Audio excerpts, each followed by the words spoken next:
Hello everyone, welcome to my channel. चलिए friends, start करते हैं होम साइंस का आज का सेशन। 75 क्वेश्चंस हम लोगों ने ऑलरेडी डिस्कस कर लिया है। आज स्टार्ट करेंगे 76 से। ठीक है, तो फ्रेंड्स ये सीरीज़ चल रही है यूपी टीजीटी 2004 की। 2004 का ये क्वेश्चन पेपर है जिसमें कि 75 क्वेश्चंस जो है ऑलरेडी डिस्कस हो चुके हैं। आज स्टार्ट करेंगे 76 से। जिन लोगों ने वीडियो नहीं देखी है, प्लेलिस्ट में वीडियो है, वो लोग जाके इसको आराम से देख सकते हैं। चलिए फिर स्टार्ट करते हैं। सबसे पहला आज का देखिए क्वेश्चन है, बैंक के खातों के प्रकार हैं, यानी कि जो बैंक में कितने प्रकार के खाते होते हैं, ये सारी चीज़ें मैंने आप लोगों को बहुत ही अच्छे से करा के रखी हुई है। जिन लोगों ने वीडियो नहीं देखी है, प्लेलिस्ट में इसकी भी वीडियो है, आप लोग उसको देखिएगा ज़रूर। तो बैंक में खाते के कितने प्रकार है, तो देखिए बचत खाता तथा आवर्ती खाता, जी हाँ, निश्चित अवधि जमा खाता ये भी है, चालू खाता ये भी है। यानी ये सभी क्या है, ये सभी बैंक में खातों के प्रकार है। यानी इतनी तरीके के खाते जो है वह बैंक में जो है वह खोले जाते हैं। नेक्स्ट देखते हैं, घी, मक्खन, खाद्य तेल, शहद, दालें, मसाले, आटा तथा बेसन उत्पादन पर प्रमाण चिन्ह होता है। किसका चिन्ह होता है? एग मार्क, ISI, FPO या फिर इनमें से कोई नहीं। तो देखिए फ्रेंड्स, घी, मक्खन, खाद्य तेल, ऐसा यानी खाने पीने की जितनी भी चीज़ें होती हैं उन पर हम लोगों ने देखा होगा कि एग मार्क का चिन्ह जो है वह लगा होता है। किस पर? खाने पीने की चीज़ों पर। कौन सा चिन्ह? एग मार्क का चिन्ह। ISI का जो मार्क होता है वो जैसे हम लोग इलेक्ट्रॉनिक सामान खरीदते हैं या फिर कुछ भी खरीदते हैं तो उस पर ISI का चिन्ह बना होता है। और FPO किस पे बना होता है? ये चिन्ह बना होता है फल और सब्जियों पे। ठीक है, डिफरेंस समझ के। एग मार्क किस पे रहता है? खाने पीने की चीज़ों पर, और ISI बाकी सारे सामानों पर, और FPO होता है फ्रूट्स और सब्जियों पर। पर्टिकुलर फ्रूट और सब्जियों के लिए कौन सा मार्क होता है? तो FPO मार्क जो है वह लगा रहता है। नेक्स्ट क्वेश्चन देखते हैं, निर्णय करने में उन उद्देश्यों का अस्तित्व निहित है जिनके प्रति उसका प्रतिस्थापन किया गया है। ये डेफिनेशन किसकी है? तो ये डेफिनेशन है D. वुड्स थॉमस की। डेफिनेशन से भी क्वेश्चंस जो है वह आते हैं, इसलिए जब भी मैं आप लोगों को डिस्कस कराती हूँ डिटेल में तो एक डेफिनेशन आप लोगों को जो है मैं प्रोवाइड ज़रूर कराती हूँ। एक या दो से ज़्यादा जितनी बुक में होती है वो सारे डेफिनेशन मैं आपको प्रोवाइड कराती हूँ। आगे देखते हैं, समानुपातिक प्रभाव के नियामक क्या है? समानुपातिक प्रभाव के नियामक क्या है? तो केवल रेखा का प्रभाव, केवल दूरी का प्रभाव, रेखा, दूरी तथा माप का प्रभाव, या फिर कोई नहीं। तो देखिए, समान अनुपातिक प्रभाव के नियामक है रेखा, दूरी और माप। ये तीनों ही क्या है? समान अनुपातिक प्रभाव के नियामक है।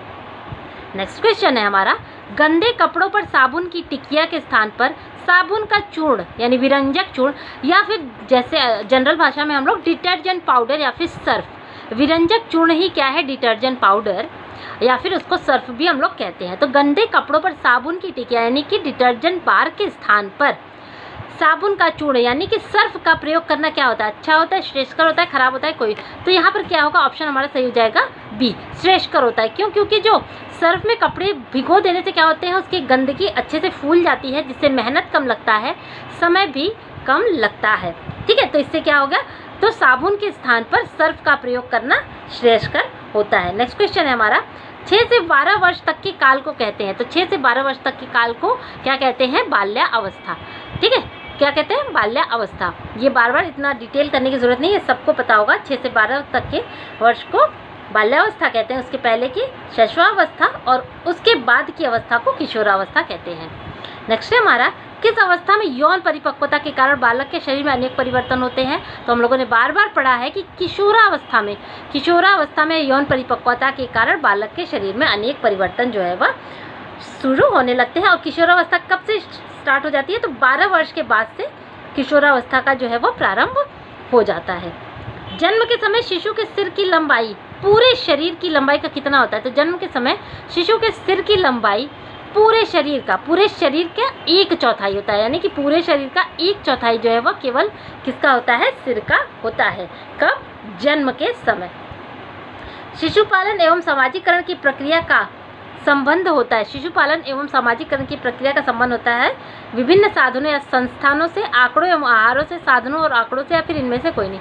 तो देखिए, शिशुपालन और सामाजिकरण की प्रक्रिया का संबंध होता है विभिन्न साधनों या फिर संस्थानों से होता है। नेक्स्ट है हमारा सामाजिक स्तरीकरण एवं सामाजिक विभाग से संबंधित है। क्या संबंधित है? जाति, भाषा, खेल, या फिर कोई नहीं। तो देखिए, जो खेल है इसमें तो कोई भी जाति, भाषा, समाज का कोई भी प्रभाव नहीं पड़ता है, भाषा कोई भी सीख सकता है। तो देखिए, सामाजिक स्तरीकरण एवं सामाजिक विभाग से संबंधित है क्या?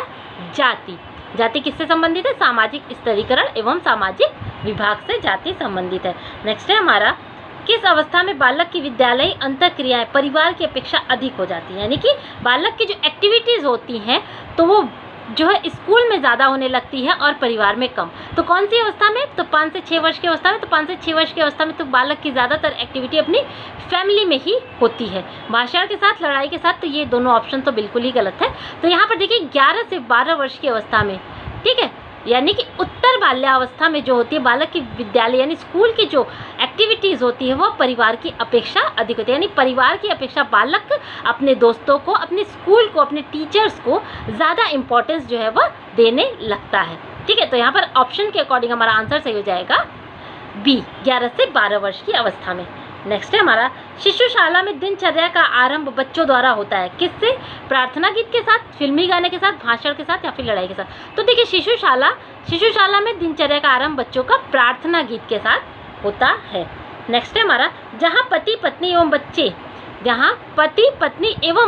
यानी पति पत्नी और उनके बच्चे ही रहते हैं, एक साथ मिलकर एक छत के नीचे रहते हैं और एक रसोई में खाना बनाते हैं, तो उसे कहते हैं कैसा? संयुक्त परिवार, सामुदायिक परिवार, व्यक्तिगत परिवार या फिर समाज। तो बहुत ही आसान सा क्वेश्चन है। जहाँ पति पत्नी और उनके बच्चा ही केवल रहता है तो ऐसा परिवार व्यक्तिगत परिवार या फिर एकाकी परिवार या फिर न्यूक्लियर फैमिली कहते हैं हमको। ठीक है, नेक्स्ट है हमारा, यह किसका कथन है?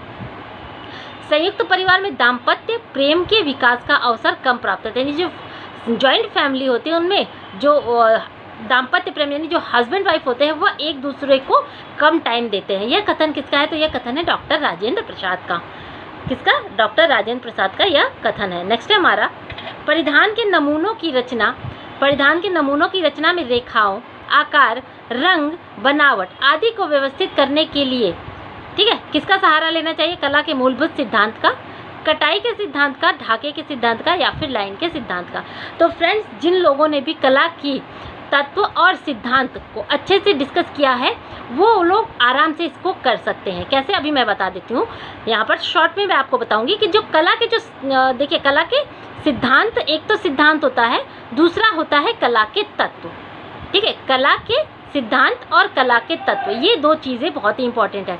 तो जो सिद्धांत होता है, यानी जो सिद्धांत भी 5 तरीके के होते हैं और तत्व 6 तरीके के होते हैं। ठीक है, तो जो सिद्धांत होता है, कोई भी सिद्धांत अगर जब तक पूरा नहीं होता जब तक कि उसमें सारे तत्व समाहित नहीं होते।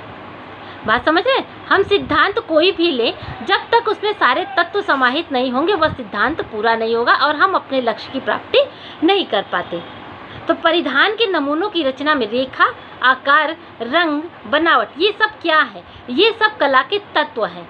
तो तत्व कब हमें अपना रिजल्ट देगा? तो तत्व हमें तभी रिजल्ट देगा जब हम किसी एक सिद्धांत का उसमें से सहारा लेंगे। ठीक है, तो कला के मूलभूत सिद्धांतों का सहारा लेना चाहिए। किसके? परिधान के नमूनों की रचना में रेखा, आकार, रंग, बनावट आदि को व्यवस्थित करने के लिए हम कला के सिद्धांत का सहारा लेते हैं।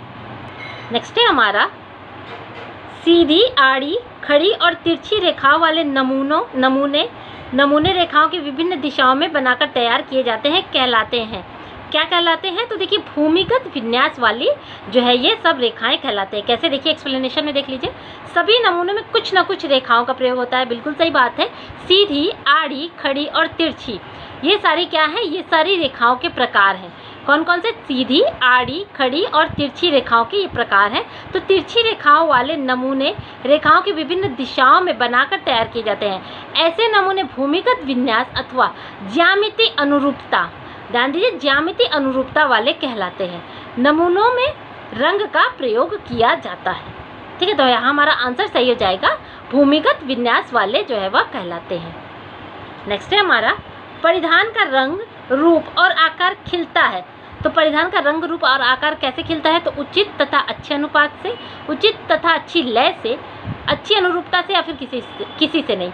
तो देखिए यहाँ पर आपको लग रहा होगा कि सारे ऑप्शंस जो है वह सही है, लेकिन इनमें से बेस्ट ऑप्शन कौन सा है? तो परिधान का रंग, रूप और आकार कैसे खिलेगा? जब तक कि उनका अनुपात सही न हो। ठीक है, उनका मेल सही ना हो। अगर उनका मेल सही है, उनका अनुपात सही है, तो यह देखने में भी अच्छे लगते हैं। तो यहाँ पर हमारा आंसर सही हो जाएगा कि उचित तथा अच्छे अनुपात से, यानी कि जो भी हम डार्क के साथ लाइट या डार्क के साथ डार्क जो भी कलर लेते हैं, रंग लेते हैं या फिर आकार लेते हैं, अगर वो सही अनुपात में होते हैं तभी वह आँखों को देखने में अच्छे लगते हैं। नेक्स्ट है हमारा, किसके लिए परिधान रचना में रंग, रेखा, आकृति तथा अलंकरण में पुनरावृत्ति, स्तरीकरण तथा विकर्ण का प्रयोग करना चाहिए। तो देखिए लय में, यहाँ हमारा ऑप्शन सही हो जाएगा लय में। लय में जो परिधान की रचना में रेखा, रंग, आकृति तथा अलंकरण में पुनरावृत्ति, स्तरीकरण तथा विकर्ण का प्रयोग जो है वह करना चाहिए। यानी कि जब तक चीज़ें लय में नहीं होंगी तो हमें देखने में अच्छी नहीं लगेंगी। ऐसा नहीं कि ऐसे कुछ यहाँ पर है, कुछ डॉट यहाँ पे है, कुछ डिज़ाइन ऐसे, इस तरीके से नहीं। कोई भी अगर हम डिज़ाइन लेते हैं तो वह एक दूसरे से कनेक्ट होती हैं, लय में होती हैं, तभी एक फ्लुएंसी जो है वह बनती है और जो है वह आँखों को देखने में अच्छी लगती है। नेक्स्ट है हमारा, किस स्केल में कोई भी व्यक्ति अपनी पोशाक या पहनावे के औचित्य का मूल्यांकन कर सकता है। यानी कि जब भी हम कोई भी कपड़ा लेते हैं तो हम क्या देखते हैं, यानी हमारे कोई मानदंड होंगे, कोई स्केल निर्धारित होगा, तभी तो हम कपड़ा खरीदते हैं कि हमें किस तरीके का कपड़ा पहनना है या हमें हमारे ऊपर कौन सा कपड़ा अच्छा लगेगा। तो हम लोग क्या ध्यान देते हैं, तो हम लोग संतुलन और लय को भी देखते हैं। समानुपात, यानी सारी चीज़ें अनुपात में है कि नहीं है, कि बेढंगी है, बेरंग है या भद्दी लग रही हैं, ऐसा तो नहीं है, सारी चीज़ें समानुपात में है। ठीक है, अनुरूपता, ये सारी चीज़ों को ध्यान में रखकर ही हम क्या करते हैं, अपनी पोशाक को लेते हैं। ठीक है, तो ये सारी चीज़ें क्या हैं, तो ये सारी चीज़ें यही स्केल में, ये सब जो है स्केल व्यक्ति अपनी पोशाक या पहनावे को मूल्यांकित करता है इन सब स्केल पर, तभी वह कपड़े को खरीदता है। नेक्स्ट है हमारा, लास्ट है आज का क्वेश्चन हमारा, चूषण विधि द्वारा किस प्रकार के वस्त्रों की धुलाई की जाती है। चूषण विधि देखिए आप इस तरीके से भी समझ लीजिए कि जो वैक्यूम क्लीनर होता है तो वो भी चूषण विधि पर ही आधारित होता है, यानी कि गंदगी को अपनी ओर आकर्षित करता है, अपनी ओर खींच लेता है, यानी चूस लेता है।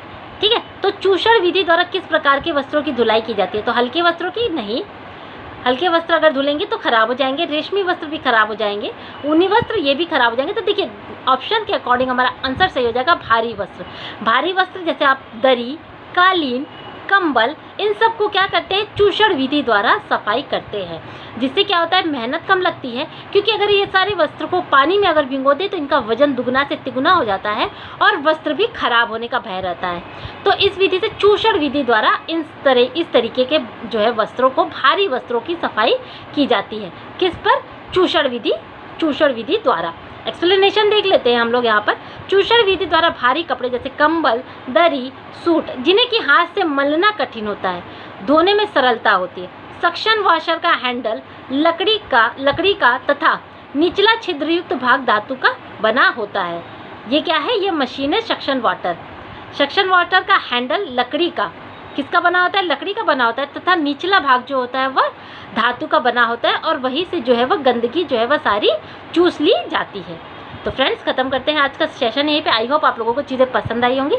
पसंद आए तो प्लीज़ वीडियो को लाइक, शेयर और चैनल को सब्सक्राइब करना बिल्कुल मत भूलिएगा। होम साइंस के इंपॉर्टेंट वीडियो आप लोगों को यहाँ पर डेली प्रोवाइड कराए जाते हैं। चलिए फिर मिलते हैं अपने नेक्स्ट वीडियो में, तब तक के लिए थैंक यू।